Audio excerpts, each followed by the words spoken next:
Ce dimanche, s'est tenue la première messe des jeunes depuis la parution du rapport de la SIAZ sur les violences sexuelles au sein de l'Église catholique.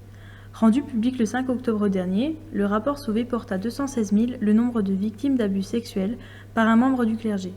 Un nombre s'élevant à 330 000 si l'on prend en compte les victimes ayant subi des violences de la part de laïcs, comme des professeurs de catéchisme ou des bénévoles. Le père Yves Molin, responsable de la pastorale des jeunes, témoigne de l'atrocité des révélations. La commission présidée par Jean-Marc Sauvé formule 45 recommandations dont la vérification systématique des antécédents judiciaires de tout clerc, religieux ou laïque affectés auprès de mineurs ou la levée du secret de la confession. Les recommandations seront étudiées par les évêques lors de la prochaine assemblée plénière à Lourdes.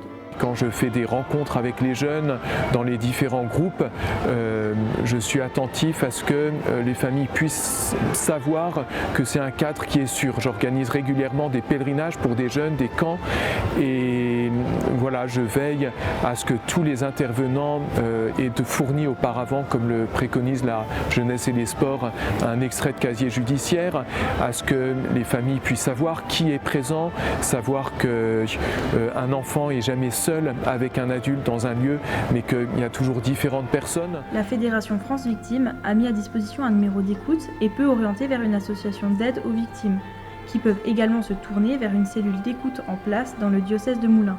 Le 20 octobre, la réunion d'aumônerie des étudiants de Vichy sera consacrée au rapport de la SIAZ et aux abus sexuels au sein de l'Église. À la fin de la messe des jeunes, ces derniers témoignent.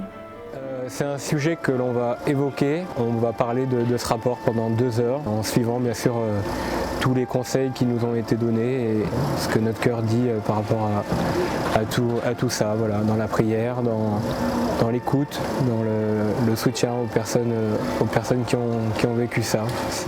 Il faut ouvrir le débat, ouvrir la discussion et par la suite anticiper aussi les situations. Prévenir les enfants, malheureusement, on va devoir en arriver là. Nous, les jeunes de l'aumônerie, c'est à notre rôle aussi de veiller aux plus jeunes, de faire attention quand on a des grands rassemblements. Mais faut pas que ça fasse peur aux parents ni aux enfants. C'est pas partout. Si les fonctionnements de l'Église sont à réformer, ce n'est pas la religion, mais bien les abuseurs qui sont en cause.